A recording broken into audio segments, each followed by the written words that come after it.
Honestly, the list goes on when it comes to celebrities, and that is not something you can pay for.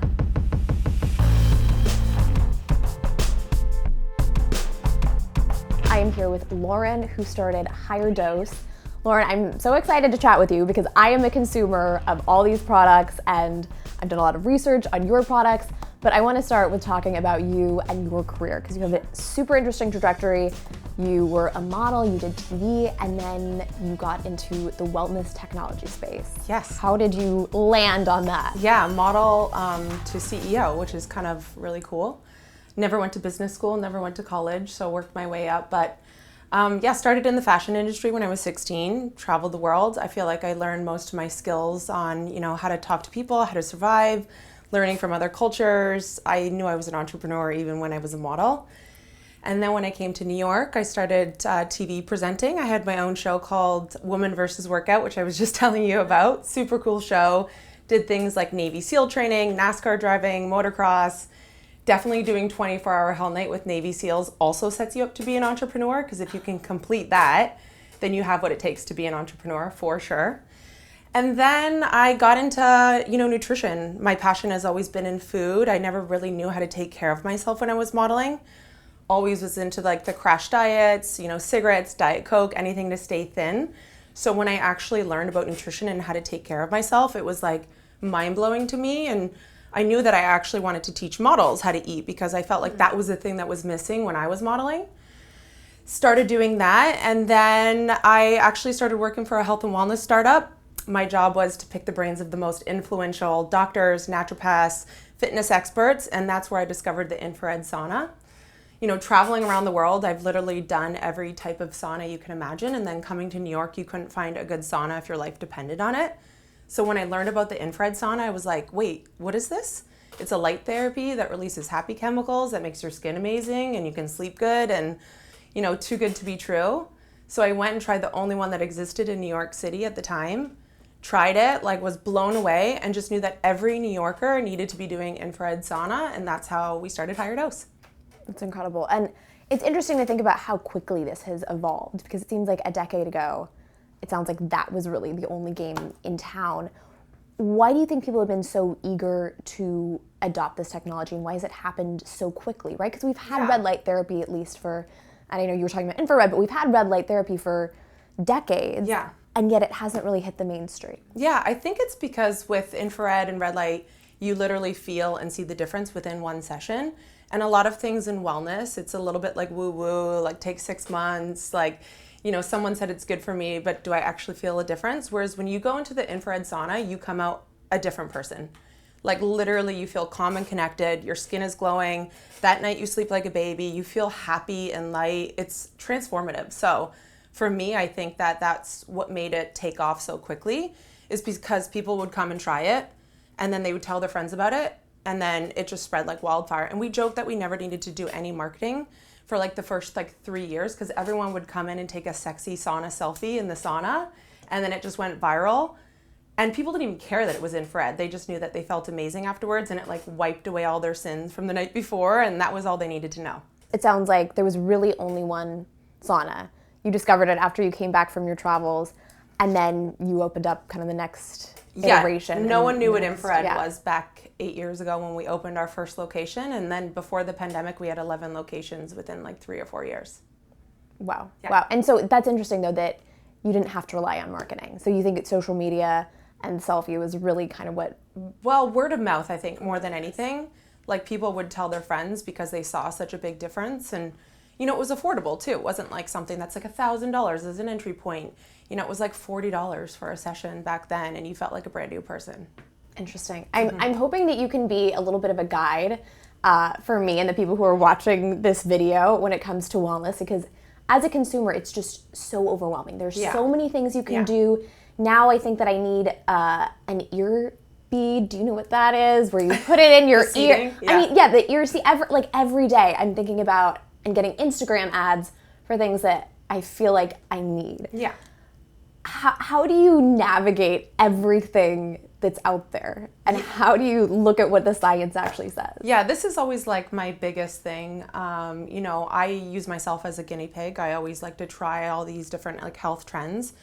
But if you don't feel or see a difference, then you're probably not getting much of a difference. You should feel something slight, whether it's a little bit more relaxed or a little bit better skin. But if you're not seeing results within like 1 or 2 times of doing it, then I would say it's probably not working. Now, nutrition and diet, that's a little bit different. Sometimes that can take forever, and there's like a lot of like things to consider. But when it comes to like wellness tech and wellness trends, you should probably see and feel a difference within the first few times of using it. Well, and it seems like another issue is now with social media, everyone fancies themselves a wellness influencer. Oh yeah, that's the best. And can hawk any product. And it's hard to know because, sometimes the medical establishment has gotten things wrong, and people who have new or, Chinese medicine have gotten things right.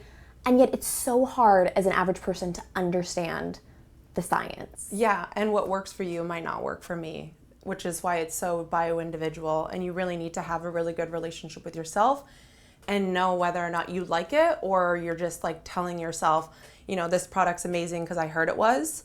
You really need to be a truth seeker, I think, when it comes to the wellness industry, and really tap into the way that you feel. And I always believe that heightening your intuition is definitely the key to trialing out this whole wellness world, because your body and your mind and the way you feel never lies. So it really is about being intuitive and trusting yourself. I mean, sort of, I guess. Like I said, one person's food could be another person's poison. What works for you might not work for me. It's very bio-individual, which biohacking is exactly that. It's about the bio-individuality and, the pursuit for optimization. It's like even taking beyond your general like health and wellness and fitness and nutrition, and it takes things sort of to the next level, and it's finding ways to like optimize. So it's the next phase in wellness. So if we're just talking about like finding ways to like feel better and have better skin and whatnot, your body will tell you. And so biohacking is to sort of get to the next level, because I've heard this term. I'm not really sure I understand entirely what it is. Yeah, it's for the pursuit of optimization. It's when you're already feeling well, but you want to get even better. And I think that they also consider things beyond just like your physical body, it's emotional body, it's spiritual body, it's kind of everything. But biohacking is, unfortunately very male dominated. A lot of men are in the space. A lot of men are like leading the charge there. And there's a lot of problems with that because women have different hormones and biology, and we need to consider things very differently. And women have been left out of research and science, and that's not taken into consideration. So when you learn about something, it might be good for a man, but it might not be better for a woman, which is, again, like as a woman biohacker, that's why tapping into your intuition and listening to your body and telling you what's work is the only way, because we have been left out of research and science. Interesting. And women are the original biohackers. No one told us about how to take care of ourselves before having a baby, after a baby, menopause, all the different phases that we go through. We have to be biohackers in order to, optimize. What is the process for developing and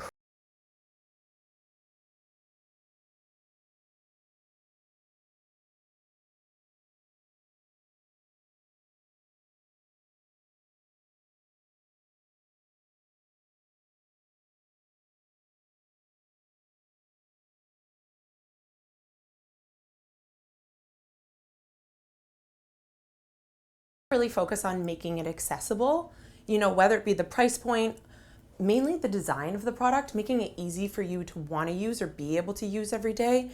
What's the point of having that like red light panel if you have to stand there naked for 20 minutes? Like you'll never use it, right? So like, how do you make it accessible? You make it portable, 3 straps, eye holes, you can walk around your house, you can clean. No excuse not to do it more frequently. And then there's also the ancient wisdom part that comes in mainly in our consumable line. Some of these ingredients have been around for centuries. Our ancestors have been using them, like magnesium zeaxanthin, which everyone should be doing and taking as a baseline because, over 60% of North Americans are deficient in magnesium. And when you sweat, you definitely need to replace magnesium. Or things like organic cold pressed castor oil, which I'm sure we've all used at different points. But these things do amazing, incredible things for the body, but they're not always studied by research because you can't make money off of it, right?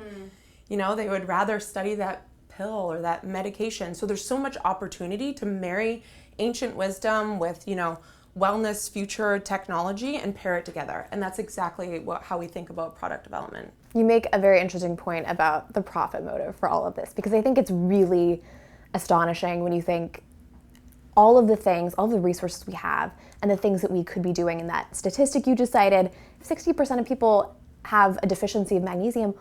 Why isn't the government promoting that? Like, why are we still so behind? Even the food pyramid says you should mostly be eating bread. I mean, it's behind. Insane. Why do you think, is it an inability or just an unwillingness to adopt and pay attention to, what we are learning about wellness? It's a business, and I think that people are always thinking about ways to make more money. If I can't patent it and make it really expensive and hard to get for people, then people aren't going to pay top dollar and I'm not going to be a billionaire. And they're always thinking about money, whereas I'm literally thinking about products I want to create that I want to see exist in the marketplace that don't. And that's my motive. And I think that is a very different perspective.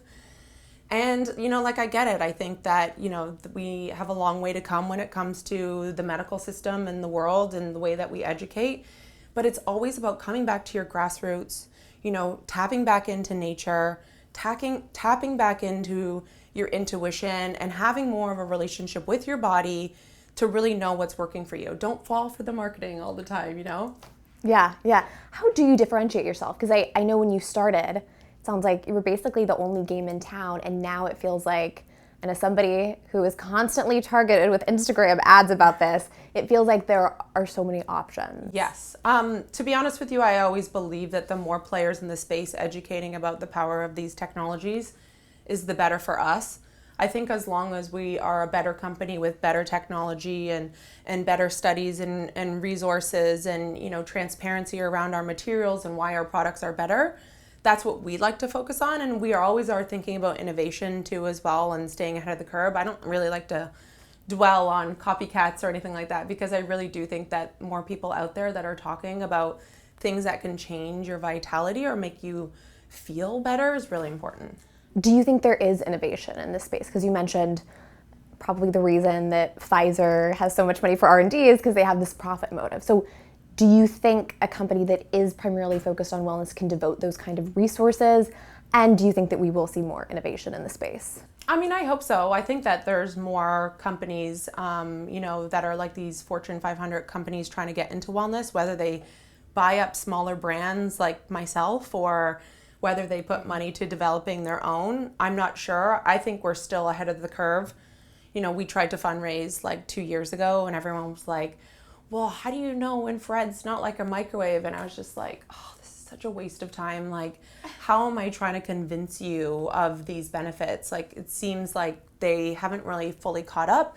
And that's always been a challenge of ours as these like trendsetters in this holistic recovery space, or even longevity space, or biohacking. Most people don't even know what that is.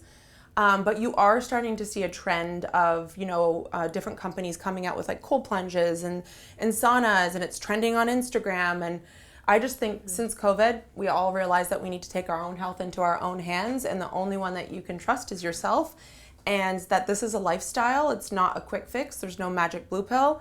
It's literally about like how you can change your everyday in order to feel your best, because no one is looking out for you but yourself. Yeah.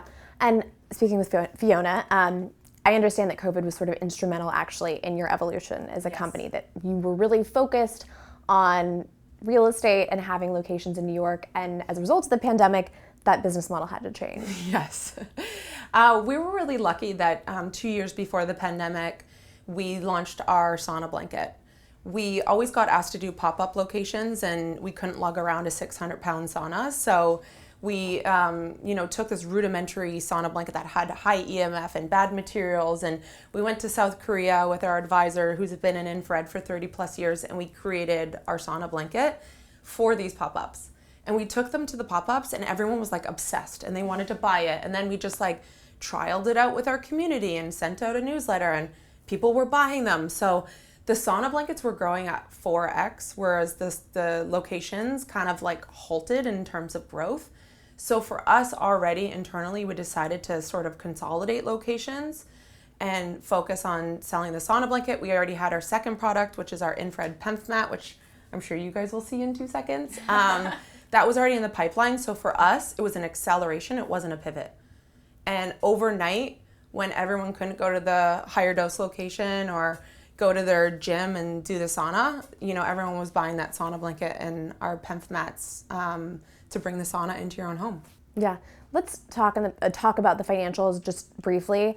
You mentioned it's been difficult at times raising money because you have to educate investors. What has that experience looked like for you, and where is the business right now? Are you hoping to partner, sell? What does that look like? Yeah, fully loaded question. I feel like we need a whole separate interview on that topic. But just quickly, so my business partner and I raised over 6 years ago.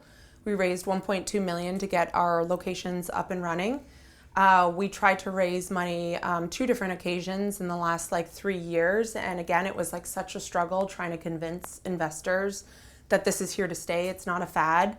It was honestly a waste of time. We're also 2 females in the space. We didn't have these grand exits from our previous companies. So that was also a little bit of a problem. And then again, pioneering a whole new space for them was hard to wrap their head around. So we've only raised a very small amount 6 years ago, and that was mainly for the locations. And since then, we have just, we've been profitable in the last 2 years, which is very exciting. And we're not looking to fundraise. I feel like, the right partner would come to us because they would know it makes so much sense and it speaks to them.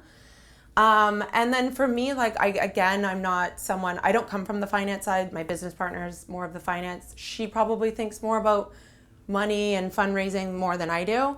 For me, it's all the passion of developing the products. It's all about the brand. It's all about building the community and just doing something that I love. Yeah. Well, and it seems like there's been a lot of celebrity support as well. Well, just tell me about the celebrities who've liked it and promoted it, and if that's been instrumental to marketing. I mean, it's been huge. Again, we weren't backed by this crazy VC. We didn't have the money to pay a celebrity a ton of money to promote our products, which in a way has been a blessing because it's built this cult-like following that really just love the brand. And we've been really lucky. A lot of celebrities have been sharing. We had Bella Hadid showing she's getting ready with HigherDOSE before the Victoria's Secret fashion show. We had Katy Perry on her plane with the, red light face mask. And honestly, the list goes on when it comes to celebrities. That's always my favorite slide when it comes to, our investor deck is we've never paid any of these celebrities and they've all endorsed us and love us. And it's a cult-like following. And that is not something you can pay for. So we've had tons of celebrities over the time, but we've been really lucky because we had the spa locations in New York and people would come to us before a big event or, a fashion show or whatever it is. So people like Bella Hadid in the weekend would come in almost once a week. It was pretty wild. We had Kate Winslet, we had Michelle Williams, we had Leonardo DiCaprio and Jonah Hill. Anyone that you could imagine would just show up. Arena Shank was a really big customer of ours. And then now online, mainly that we're D2C and don't have as many locations, we also gift a lot.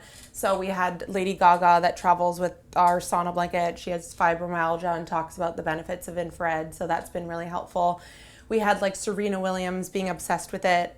I could send you the list afterwards. It's quite long, but yeah, we've been really lucky to have these celebrities that just love us. They find our products change their life and then they talk about it and they post about it, and we've never had to pay significant dollars for that. So, where do you think the wellness technology space will be in 5 years? Do you think it'll be more widely accepted in the medical community? Do you think it'll be more affordable even then than it is now? What does that look like? I think the wellness technology in 4 or 5 years is going to expand even more. I feel like everyone should be doing red light therapy every day, combating all the blue light. I feel like we need more tools to down cortisol levels. We need more tools to help us sleep at night. We need more things that work. So the more education and the more amazing brands that come out there and the more amazing products, I think it's really going to support our, world and community, especially with mental health too. So if we continue on this trajectory of, being stressed out, not eating the right foods and doing all those things, we're all going to need, a lot of support and a lot of tools. So you are probably the only wellness technology company in New York. And it seems like there's something about New York that often is very unhealthy. The lifestyle can be very taxing on your body. Why did you start in New York?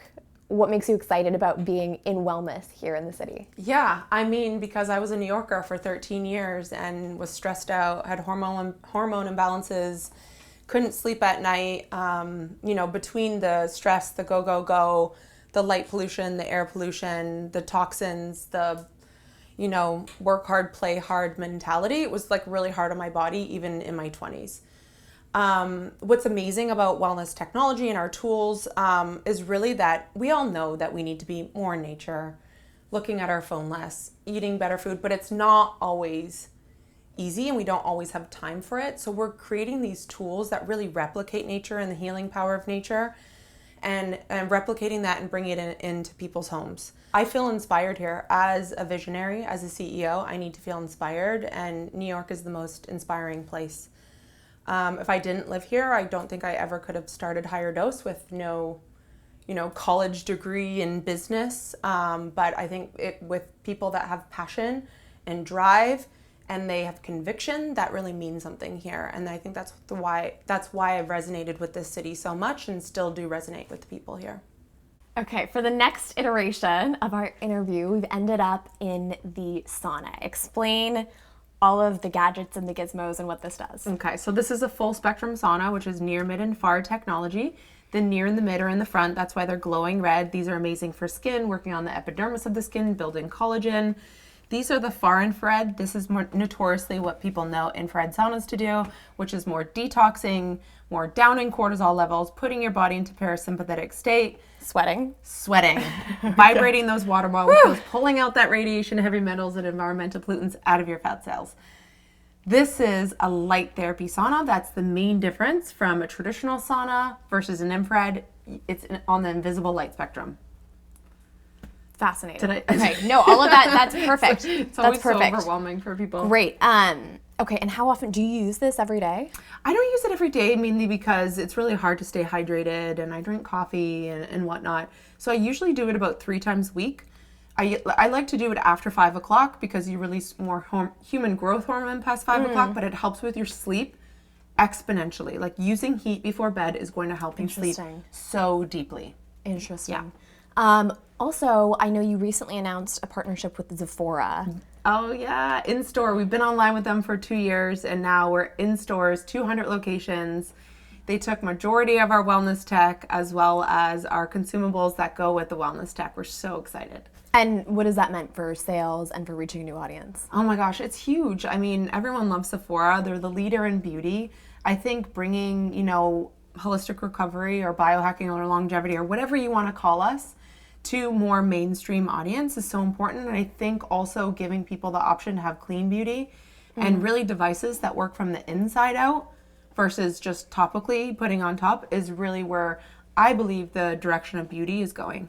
What % of time would you say you spend on wellness? Depends on the day. I would say my life is about wellness, so I don't really think about it. Like, I don't really like drinking that much alcohol anymore. I really enjoy waking up early and feeling good. I really enjoy going to the gym, so I don't even think about it because it's just ingrained into what I like to do. It's just I've learned to prioritize differently, where I prioritize myself first, and I think more moms need to do that because it's really important you take care of yourself so you can show up for your kids better, you can be better at work.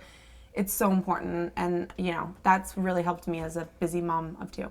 Apart from eating, exercise, and sleep, what is the one thing, if you could only do one thing, what is the one thing you would do?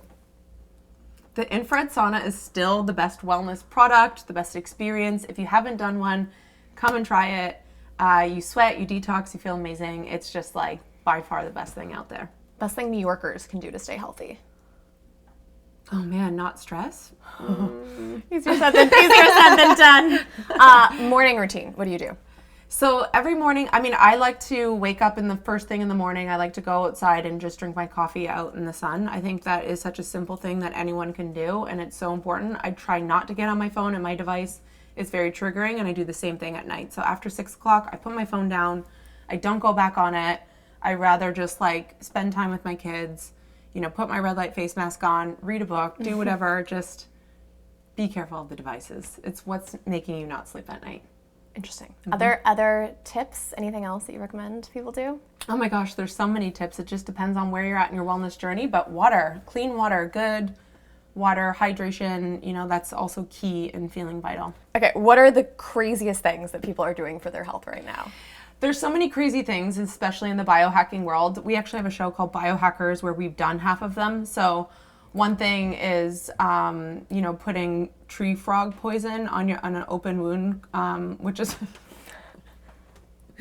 Yeah, I know. It's pretty wild, but your face swells up like a frog and then you throw up and you're supposed to purge all the toxins that are in your body. I prefer gentle daily detoxification, like something like this, but that one's also a cult favorite. And then another one is, all these crazy biohackers are having these ozone machines at home, and then they're self-administrating like ozone in your butt. Yeah, it's supposed to kill any like viral, bacterial, candida, anything like that, but you do have to be careful. A lot of these things should be administered with a doctor, but that's kind of the thing. It's like, how far can you take it, right? How good can we feel? It can also be an addiction too, right? So there's also the unhealthy side of being obsessed. I remember when I thought colonics were crazy. And here we are. Here we are.